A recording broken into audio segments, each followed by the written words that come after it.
Je m'appelle Elliot Harris et l'histoire que je m'apprête à raconter s'est déroulée en octobre 1996. Je n'ai jamais révélé tous les détails de mon expérience auparavant, et il est encore difficile de tout mettre en mots, mais je pense qu'il est important de la partager. Peut-être que comme moi, vous vous êtes senti abandonné, mal aimé ou comme si la vie ne vous avait jamais donné de réelle chance. J'y suis allé, et mon voyage à travers des souffrances indescriptibles peut vous aider à comprendre à quel point la souffrance et le salut peuvent être réels d'une manière que vous n'auriez peut-être jamais imaginée. Je suis né à Little Rock, Arkansas, d'un père qui prêchait le dimanche et d'une mère qui ne croyait presque en rien. Quand j'avais à peine 3 ans, j'ai été abandonné en adoption. Il n'y a eu aucune explication, aucun au revoir. J'ai simplement été laissé pour compte. À cet âge-là, il est impossible de comprendre ce qui se passe. Vous sentez simplement que la vie ne voulait pas de vous, que vous n'étiez pas digne d'être gardé. Je me souviens très bien de la douleur de cette perte. C'était comme si mon âme avait été déchirée. Je les détestais. Je détestais Dieu. Je détestais le monde qui m'entourait. Bientôt, je suis allé dans une famille d'accueil. Stan et Linda Monroe semblaient à première vue comme des gens gentils. La maison semblait normale et pendant un instant, j'ai pensé que c'était peut-être ma chance de vivre quelque chose comme l'amour. Mais il n'a pas fallu longtemps pour comprendre que ce qu'ils attendaient de moi n'était pas de l'affection, mais juste de l'argent. Quand j'avais 6 ans, la violence a commencé. Une nuit, j'ai fait un cauchemar et j'ai crié dans mon sommeil. Stan a fait irruption dans ma chambre, m'a tiré du lit et m'a menacé de me donner quelque chose de réel sur quoi pleurer. J'ai tellement pleuré que je me suis mouillé, et cela n'a fait qu'empirer les choses. Il m'a frappé jusqu'à ce que je puisse à peine m'asseoir. J'ai crié vers Dieu. Je l'ai supplié de me sortir de cette situation, mais tout ce que j'ai reçu, c'est le silence. Au fur et à mesure qu'il grandissait, les abus se sont transformés, mais ils n'ont jamais cessé. Il m'a suivi tout au long de mon adolescence, devenant une ombre à laquelle je ne pouvais échapper. Je n'étais plus seulement un enfant adopté, il ne me voyant plus ainsi. Après un certain temps dans le système, les adultes ont commencé à me traiter davantage comme un fardeau que comme quelqu'un digne de soins. Stan et Linda ont continué à sourire en public, et les travailleurs sociaux ont continué à ignorer la réalité qui se passait à huis clos. Au moment où j'ai atteint le lycée, ma colère était incontrôlable. J'ai rejoint le programme de musculation et j'ai commencé à évacuer toute ma frustration et ma colère en soulevant du fer. À 16 ans, je pesais déjà 230 livres et j'étais devenu fort. Une nuit, Stan est venu vers moi, furieux à cause de quelque chose d'insignifiant, et m'a frappé. Mais cette fois, j'ai réagi. Je ne me souviens pas de grand-chose, juste du sang, des fractures et des cris. Lorsque la police est arrivée, Linda et les autres enfants ont menti en disant que j'étais l'agresseur, que j'étais dangereux.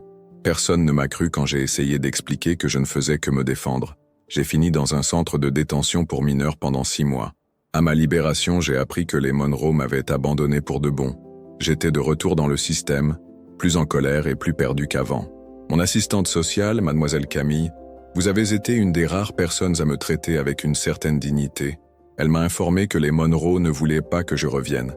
À ce moment-là, je ne leur en ai pas voulu. Je ne voulais plus rien avoir à faire avec eux non plus. Mais j'avais quand même besoin de réponses. Pourquoi Dieu a-t-il permis que cela se produise? J'ai posé cette question tous les soirs, mais je n'ai jamais obtenu de réponse. Quand j'ai eu 18 ans, j'ai quitté le système. Il n'y a pas eu d'au revoir, pas de soutien. Juste un dossier avec mon nom dessus et une douce tape dans le dos, comme si on attendait de moi que je sache comment gérer la vie par moi-même. J'étais à 7 mois de la fin de mes études secondaires, mais je n'avais nulle part où aller, pas d'argent, pas de famille. J'ai tout abandonné. J'ai commencé à dormir derrière une station-service sur l'autoroute 12, enveloppé dans de vieux journaux, en essayant de rester au chaud. Les gens passaient à côté de moi et évitaient de regarder. Ils me traitaient de toxicomane, de voleur, d'inutile. Ils m'ont craché dessus, se sont moqués de moi, m'ont ignoré comme si je n'étais même pas humain. Au bout d'un moment, j'ai commencé à croire leurs paroles. Si Dieu ne me regardait même pas, pourquoi quelqu'un d'autre le ferait-il? C'est à ce moment-là que j'ai commencé à boire excessivement. Puis vinrent les pilules et finalement, les drogues plus dures. Tout était mélangé, les jours, les semaines, la douleur et le sentiment de ne plus se soucier de rien. J'ai commencé à voler des fils de cuivre sur les chantiers de construction pour les vendre et obtenir de l'argent pour la prochaine dose. C'était suffisant pour me maintenir en forme et je ne me souciais de rien d'autre. Une nuit, j'ai gagné 30 livres de fil, suffisamment pour passer le week-end. Mais ce lot était différent. mélangé à quelque chose que je n'avais jamais vu auparavant. Je me souviens de l'avoir injecté et tout à coup mon corps a commencé à brûler. J'ai eu des convulsions, j'ai vomi, j'ai tellement tremblé que j'ai cru que j'allais me diviser en deux. Tout autour de moi a commencé à tourner. Et à ce moment-là, au lieu de la peur, j'ai ressenti un étrange sentiment de soulagement. Je me suis dit, c'est enfin fini. Plus de froid, plus de faim, plus de douleur. J'ai cédé à ce sentiment d'obscurité, lui permettant de me consumer. Mais la mort n'était pas ce que j'imaginais. Ce n'était pas silencieux. Ce n'était pas paisible. C'était quelque chose de totalement différent. Lorsque j'ai ouvert les yeux, si je peux appeler cela ouvrir les yeux, j'ai réalisé que je n'étais plus dans mon corps. Je flottais, rapidement emmené à travers un tunnel noir sans fin. C'était plus sombre que tout ce que j'avais jamais connu. Ce n'était pas simplement l'absence de lumière, mais l'absence de tout. Pas de son, pas de vent, pas de temps. Juste moi, flottant dans un vide profond, attiré vers quelque chose d'invisible. Et puis, d'un coup, je me suis arrêté, complètement plongé dans le néant. C'était comme être dans l'espace, mais sans étoiles. Je ne ressentais plus ni douleur, ni froid, ni faim, ni colère. Pour la première fois depuis des années, je me sentais en paix. Ce vide, bien que déconcertant, m'offrait une sensation de repos, comme si je pouvais y rester pour toujours. Mais cette paix n'a pas duré. Soudain, un sentiment étrange m'envahit. J'étais observé, pas pour une chose, mais pour plusieurs. C'était comme si j'avais 1000 yeux rivés sur moi, sans même voir un seul visage. C'est alors que j'ai entendu une voix si douce que, au début, j'ai cru l'imaginer. Elle répétait avec insistance, « Laissez-moi entrer, laissez-moi entrer, laissez-moi entrer ». J'aurais dû avoir peur, mais je ne l'ai pas fait. J'étais épuisé, fatigué de tout. Alors, sans trop réfléchir, j'ai dit à voix haute, « Entrez, de toute façon, je ne peux pas vous arrêter ». Au moment où j'ai prononcé ces mots, tout a changé. Une lumière apparut au loin, petite au début, mais bientôt elle grandit, devenant plus brillante et plus intense, réchauffant tout autour d'elle. Les ténèbres autour de moi ont commencé à se dissiper, comme si elles étaient arrachées aux limites de la réalité. Et puis, ces deux personnages ont émergé de la lumière et se sont dirigés vers moi. L'un d'eux avait l'air humain, avec des cheveux bruns et une robe simple, avec une expression calme. L'autre était une vision d'une beauté époustouflante, radieuse d'une manière presque douloureuse à regarder. Ils se sont rapprochés, et au fur et à mesure qu'ils avançaient, leur taille a changé. Ils ont commencé très grands, environ 8 pieds, mais ils se sont lentement adaptés à ma taille, comme s'ils essayaient de ne pas m'intimider.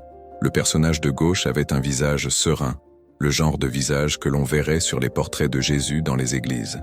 La figure de droite, il était impossible de la décrire complètement. C'était impressionnant, impeccable, dégageant une lumière qui semblait venir d'elle. Mais il y avait quelque chose dans ses yeux, une lueur de fierté, de pouvoir, peut-être même de haine, qui me retourna l'estomac. J'ai demandé qui ils étaient. La silhouette de droite a souri, pas gentiment, mais avec le sourire de quelqu'un qui savait quelque chose que j'ignorais, et a dit « Vous me connaissez sous plusieurs noms, Sam, Lucifer, Satan ». L'autre personnage, avec un calme serein, m'a regardé et a dit « Je suis Yeshua, Jésus, le prince de la paix ». J'étais paralysé. Je ne comprenais pas ce que je voyais. Jésus et Satan ensemble. Ne sont-ils pas censés être des ennemis? J'étais sur le point d'en demander davantage, mais ensuite Satan, ou quel que soit le nom qu'il préférait, a commencé à parler. Il a raconté comment il était la première création de Dieu, comment il a été aimé avant nous, les humains, et comment, en nous créant, Dieu nous a donné des choses qu'il ne lui avait jamais données, le libre arbitre, une âme, un lien avec le Père qu'il ne pouvait pas avoir lui-même.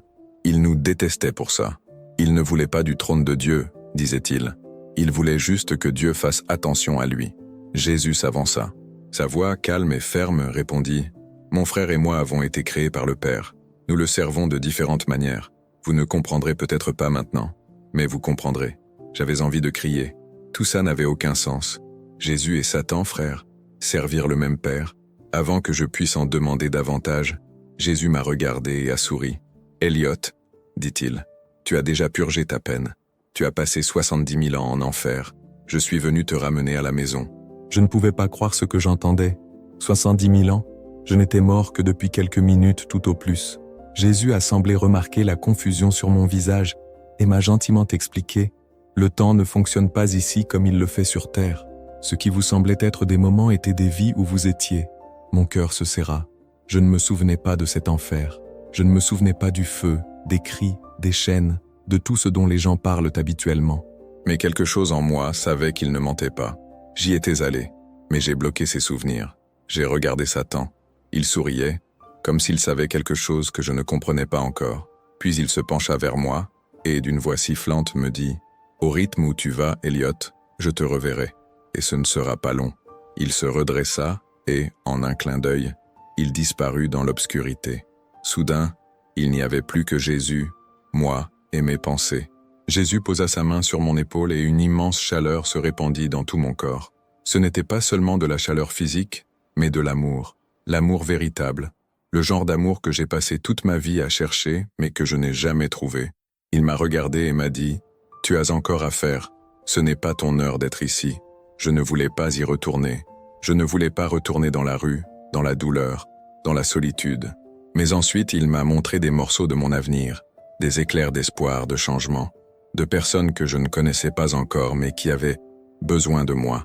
Et petit à petit, je l'ai accepté. La prochaine chose dont je me souviens, c'est d'avoir été essoufflé à l'arrière d'une ambulance. L'ambulancier m'a regardé, effrayé, et a crié « Il se réveille! Il est mort depuis plus de 15 minutes !» L'hôpital ne pouvait pas expliquer comment j'étais en vie, et encore moins comment je n'avais pas de lésion cérébrale. Mais je savais qui m'avait ramené. Peu de temps après, j'ai été arrêté pour vol de cuivre, mais par miracle, le juge m'a accordé une probation, croyant que j'essayais de changer de vie. Mademoiselle Camille, mon ancienne assistante sociale, a appris que j'étais de retour et m'a proposé de rester avec elle jusqu'à ma guérison. Elle n'était pas obligée de le faire, mais elle a dit que quelque chose lui disait que je n'avais pas encore fini. Elle m'a aidé à devenir abstinent, à retourner à l'école, à obtenir mon GED et finalement à obtenir un diplôme en programmation informatique. Je me suis marié, j'ai eu 2 beaux enfants, et quand Camille est décédée, je lui ai fait l'éloge funèbre. Je l'appelais ma mère parce que, dans tous les domaines qui comptaient, c'est elle qui a tout changé pour moi. Je n'ai toujours pas toutes les réponses. J'ai encore du mal avec ce que j'ai vu, mais je sais que l'enfer est réel, tout comme le paradis. Et que nous comprenions ou non les mystères de tout cela, Dieu existe, et il s'en soucie, peu importe à quel point vous êtes tombé. Si vous lui criez, même lors de votre dernier souffle, il vous répondra. Il m'a répondu. Si mon histoire vous a touché, pensez à aimer, à partager ou à vous abonner pour que d'autres puissent l'entendre. Et si vous avez déjà vécu quelque chose de similaire, qu'il s'agisse d'une expérience spirituelle ou d'une expérience de mort imminente, j'aimerais en entendre parler dans les commentaires ci-dessous. Jusqu'à la prochaine fois, restez en sécurité. Gardez espoir, et rappelez-vous que vous n'êtes jamais trop perdu.